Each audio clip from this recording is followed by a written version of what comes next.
Tab জালিয়াতিতে গ্রেফতার হয়েছে একজন। উত্তর দিনাজপুরে গ্রেফতার মালদার যুবক। আরো একবার আপনাদেরকে জানাবো, ট্যাব জালিয়াতিতে উত্তর দিনাজপুরে গ্রেফতার মালদার যুবক। কি তার পরিচয়? প্রতিনিধি সেবক এই মুহূর্তে আমাদের সঙ্গে রয়েছেন। সেবক, যাকে গ্রেফতার করা হয়েছে তার পরিচয় কি? প্রথমেই বলবো যে গ্রেফতার হয়েছে সাবির আলম, উত্তর দিনাজপুরের যুবক, গ্রেফতার হয়েছে মালদা পুলিশের হাতে।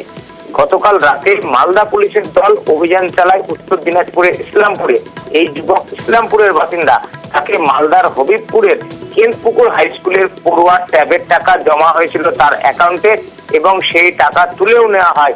আর এই ঘটনার তদন্তে নেমে গতকাল রাতে মালদা পুলিশ হানা দেয় উত্তর দিনাজপুরে ইসলামপুরে।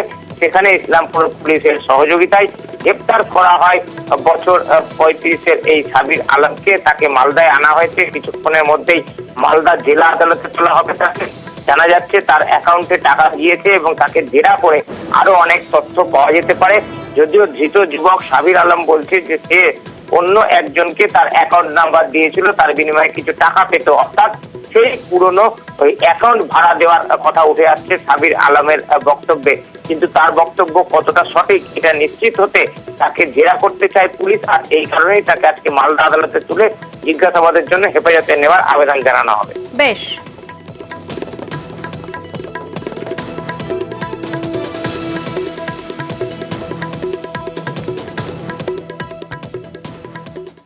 আর এবার নজর রাখবো আসানসোলের দিকে। আসানসোল, সেখানে 11টি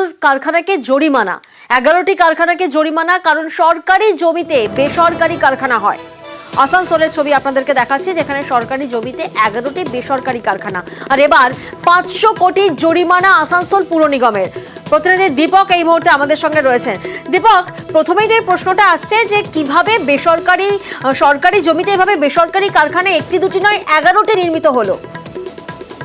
এই অভিযোগ একাধিকবার এসছে আসানসোল পৌর নিগমের কাছে। এরপরই আসানসোল পৌর নিগমের পক্ষ থেকে তদন্তে নামা হয় এবং রানীগঞ্জ, জামুরিয়া যে শিল্প চালু রয়েছে সেই এলাকায় পুর আধিকারিকরা গিয়ে দেখতে পায় কি পৌরসভার আইনের বিরুদ্ধে পৌরসভার কাছে নির্মাণ করার জন্য যে ছাড়পত্র প্রয়োজন নেওয়া হয় সেই ছাড়পত্র অনুমতি না নিয়েই সেখানে নির্মাণ কাজ করেছে।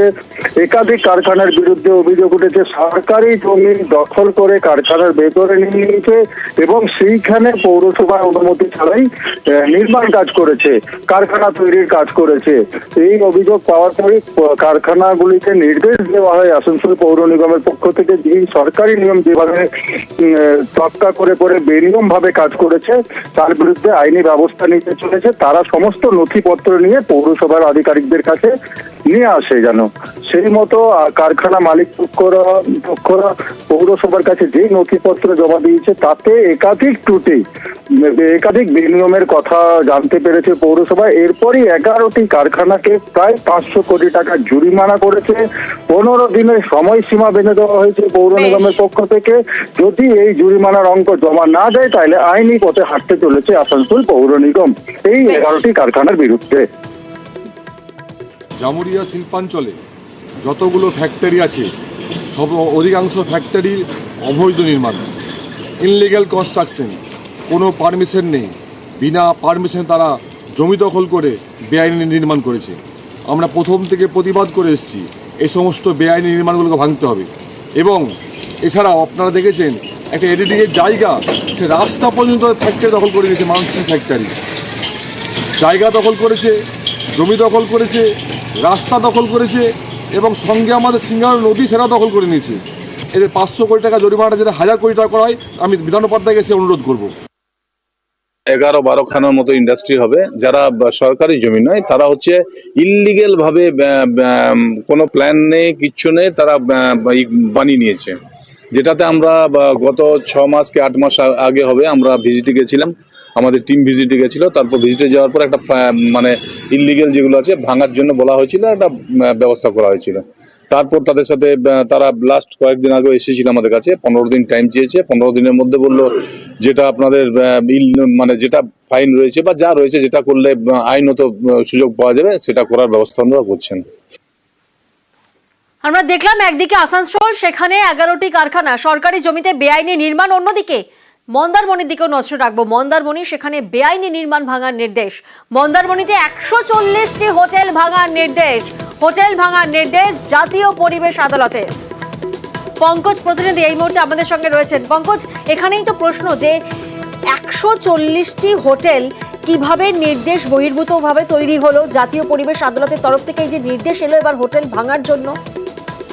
হ্যাঁ, একেবারে যেখানে 140টি হোটেল, যেখানে মন্দারমণি সহ সংলগ্ন 4টি মৌজার এই 140টি হোটেলকে কিন্তু যেখানে রাজ্য জেলা প্রশাসনের রাজ্য পরিবেশ, যেখানে জাতীয় পরিবেশ আদালত নির্দেশে জেলা থেকে জেলা প্রশাসন থেকে নোটিশ করানো হয়েছে 1 নভেম্বর, যেখানে আগামীকাল অর্থাৎ 20 তারিখ রয়েছে নভেম্বর, তাকে কাল 20 তারিখের মধ্যে ভেঙে ফেলার জন্য নির্দেশ দেওয়া হয়েছে। কিন্তু সেই ক্ষেত্রে তোমাদেরকে জানিয়ে রাখি, এই যে হোটেল অ্যাসোসিয়েশন এবং যেখানে দোকানদাররা সমেত তারা কিন্তু হাইকোর্টের দ্বারস্থ হয়।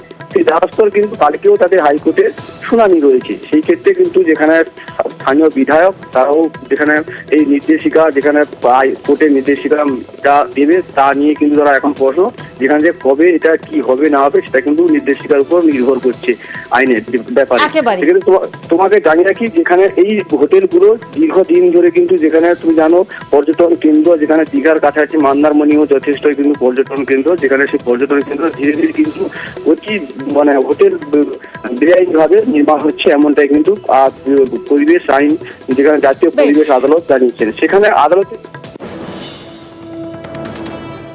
আমরা পদক্ষেপ নেওয়ার মধ্যে আমরা কোর্টে দ্বারস্থ হয়েছি। স্টের জন্য আমরা অলরেডি পেয়ার করেছি, তাতে আমাদের 20 তারিখে আমাদের ডেট আছে। তো আমরা কোর্টের উপরেই আমরা যাচ্ছি, আমরা টোটালি লিগেলের উপরেই যাচ্ছি। আমাদের কালিন্দী 8 নম্বর পঞ্চায়েত এবং পাশাপাশি আরও 2-3টে পঞ্চায়েত পুরো ইকোনমিটা শেষ হয়ে যাবে। মিনিমাম 50,000 এখানে মানে লোক ডেলি রোজগার করে কামিয়ে খাচ্ছে। তো তার উপরে আমরা পুরো টোটালি একদম যদি ভেঙে দেয় পুরো ইকোনমি তো শেষ হবে, মন্দারমণিটা আমাদের মানচিত্রে মুছে যাবে। অনেক আগে থেকে গ্রিন ট্রাইব্যুনালের একটা অর্ডার ছিল, যারা পরিবেশ দূষণ করছে বা সিআরজেটের আন্ডারের মধ্যে যারা নিয়মকানুন না মেনে করেছে নির্মাণ, সেই নির্মাণটা ভেঙে ফেলতে হবে। ইতিমধ্যে 140খানা হোটেলে নোটিশ করা হয়েছে, জেলা শাসক মহাশয় নোটিশ করেছেন। ইতিমধ্যে হোটেলিয়ার অ্যাসোসিয়েশন একটা হাইকোর্টে মামলা করেছেন। 20 তারিখ তার হিয়ারিং আছে। সেই শুনানির পর হাইকোর্ট কি অর্ডার দেয়, তা না হলে 20 তারিখের পরেই হোটেল ভাঙা শুরু।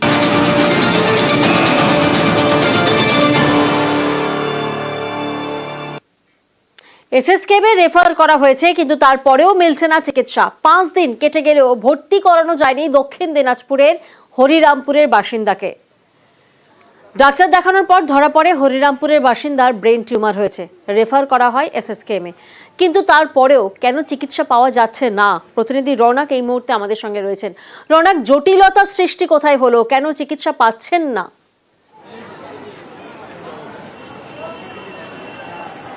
দেখো, একেবারেই দক্ষিণ দিনাজপুরের বাসিন্দা তার ছেলেকে নিয়ে আসেন এসএসকেএম হাসপাতালে। তার আগে তোমাকে বলি, রায়গঞ্জ হাসপাতালে আসলে তাকে কিন্তু সেখান থেকে রেফার করে এবং বলা হয় যে অতি দ্রুত তার চিকিৎসার প্রয়োজন এবং ব্রেন টিউমার হয়েছে, সেটা অপারেশন করতে হবে। দীর্ঘ 5 দিন কেটে গেছে, এখনো পর্যন্ত তারা চিকিৎসা পাচ্ছে না, এমনটাই অভিযোগ করছেন। শুধু তাই নয়, ট্রলি পাওয়ার জন্য লাইন দিতে হচ্ছে এরকম একটা রোগীকে, এবং ট্রলিও মিলছিল না তাদের। এবং পরবর্তীতে দেখা গেছে যে দীর্ঘ 5 দিন ধরে এসএসকেএম চত্বরেই তারা ছিলেন, কোনো রকম তারা পরিষেবা পাচ্ছেন না, যেখানে কিনা রায়গঞ্জ হাসপাতাল থেকে তাদেরকে রেফার করা হয়েছিল। এখানেও সেই একই গন্ডগোল দেখা গেল যে সেন্ট্রাল রেফারেল সিস্টেম তার কিন্তু ব্যবহার নেই। একটা সাদা কাগজে তাদেরকে লিখে দেওয়া হয়েছিল যে এসএসকেএম হাসপাতালে রোগীকে যত দ্রুত সম্ভব নিয়ে যাওয়ার জন্য এবং সেখানে চিকিৎসা করার জন্য। সেই মতোই তারা কিন্তু গত শুক্রবার এখানে আসেন। 5 দিন পেরিয়ে গেলেও তারা কোনো রকমভাবেই কোনো পরিষেবা পাচ্ছে না। কার্যত কান্নায় ভেঙে পড়েছেন তারা, এবং কবে পাবে পরিষেবা সেই নিয়ে কিন্তু একটা প্রশ্ন উঠছে। এবং পরিষেবা তো দূরের কথা, এক জায়গা থেকে অন্যত্র জায়গায় নিয়ে যাওয়ার জন্য যে ট্রলি নিয়ে যেতে হবে সেই ট্রলিও কিন্তু তারা পাচ্ছিলেন না। এই নিয়েই কিন্তু তারা অভিযোগ করছে। একেবারে অসহায় অবস্থায় ঘুরে বেড়াচ্ছেন রোগীর পরিবার, যে ছবি ধরা পড়ছে। টিউমার হয়ে গেছে, কিছু সাহায্য এখানে আনছিলাম, প্রথমে রায়গঞ্জে নিয়ে গেছিলাম। হ্যাঁ, এখানে রেফার করা হয়েছে। এখানে শুক্রবার থেকে অপেক্ষা করছি। যখন এই ডাক্তার যখন কাগজপাতি করতে বললো সব করেছি। ভর্তি করার কথা যখন বললেন, রেফার করেছেন, তখন হাসপাতালের তরফ থেকে কি বলছে? কাগজপাতি ঠিকঠাক করেন, আমরা ভর্তি নিব। এখনো পর্যন্ত ভর্তি নেয়নি। নেয়নি।